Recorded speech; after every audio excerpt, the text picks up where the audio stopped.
السلام علیکم ورحمۃ اللہ وبرکاتہ۔ اعوذ باللہ من الشیطان الرجیم، بسم اللہ الرحمن الرحیم۔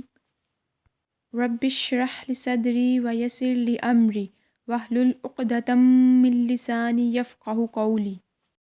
اللہم انی اسألک علما نافعا ورزقا طیبا وعملا متقبلا۔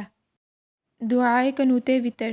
نماز عشاء میں 3 وتروں کی آخری رکعت میں قیام کے دوران سورہ فاتحہ اور کوئی دوسری سورت پڑھنے کے بعد دعائے قنوت پڑھی جاتی ہے۔ حسن بن علی رضی اللہ تعالیٰ عنہ کہتے ہیں کہ مجھے رسول پاک صلی اللہ علیہ وآلہ وسلم نے چند کلمات سکھائے جنہیں میں وتر میں کہا کرتا ہوں۔ ابن جواز کی روایت میں ہے جنہیں میں قنوت کے وتر میں کہا کروں۔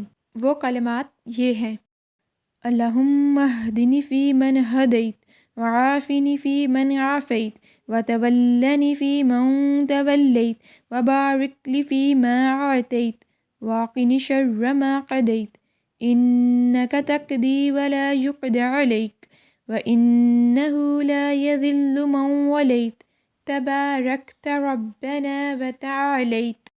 اے اللہ، تو مجھے ہدایت دے کر ان لوگوں میں داخل کر جنہیں تو نے ہدایت دی، اور مجھے عافیت دے کر ان لوگوں میں شامل کر جنہیں تو نے عافیت دی، اور میری سرپرستی فرما ان لوگوں میں جن کی تو نے سرپرستی فرمائی، اور میرے لیے ان چیزوں میں برکت فرما جو تو نے عطا کیں، اور مجھے ان فیصلوں کے شر سے بچا جو تو نے کیے، اس لیے کہ تو ہی فیصلہ کرتا ہے اور تیرے فیصلے کے خلاف کوئی فیصلہ نہیں ہو سکتا۔ واقعہ یہ ہے کہ وہ ذلیل نہیں ہو سکتا جس کا تو دوست بن جائے، اور وہ معزز نہیں ہو سکتا جس سے تو دشمنی کرے۔ اے ہمارے رب، تو بہت بابرکت اور نہایت بلند ہے۔